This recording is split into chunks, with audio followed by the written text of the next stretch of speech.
서킷 브레이커. 주가 지수의 상하 변동폭이 10%를 넘는 상태가 1분간 지속될 때 현물은 물론 선물 옵션의 매매 거래를 중단시키는 제도를 말한다. 서킷 브레이커는 과열된 회로를 차단한다라는 의미를 지니고 있듯이 투자자들에게 잠시 숨돌릴 틈을 줘 이성을 되찾아 매매에 참가하라는 취지가 담겨 있다. 서킷 브레이커가 발동되면 20분 동안 모든 종목의 호가 접수 및 매매 거래가 정지되며 향후 10분 동안 새로 동시 호가가 접수된다. 총 30분간 매매가 이루어지지 않는 셈이다. 서킷 브레이커는 하루 한 번만 발동될 수 있으며 장 종료 40분 전에는 발동될 수 없다. 한편 서킷 브레이커와 유사한 사이드카는 주가지수 선물 시장을 대상으로 한다. 전일 종가 대비 선물 시장 가격이 5% 이상 변동해 1분 이상 지속됐을 때 5분 동안 선물 시장 전체의 거래가 중단된다. 서킷 브레이커는 미국의 뉴욕 증권거래소가 1987년 10월 19일 22.6%가 떨어진 블랙 먼데이를 겪으면서 처음 도입됐다. 이후 2020년 3월 10일 코로나 확산에 국제 유가 폭락까지 더해지며 뉴욕 증시가 폭락하자 23년 만에 두 번째로 서킷 브레이커가 발동됐다. 우리나라에는 1998년 12월 7일부터 선을 보였다. 중국은 2016년 처음 도입됐다.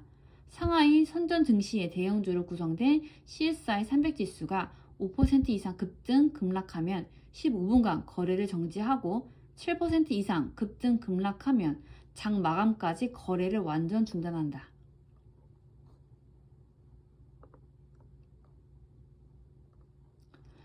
주식시장에서 주가가 급등 또는 급락하는 경우 주식 매매를 일시 정지하는 제도, 영어의 첫 글자를 따서 CB라고도 한다.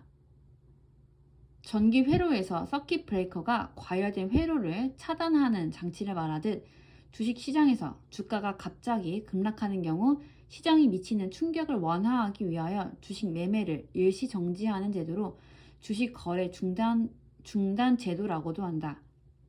1987년 10월 미국에서 사상 최악의 주가 대폭락 사태인 블랙 먼데이 이후 주식시장의 붕괴를 막기 위해 처음으로 도입된 제도이다.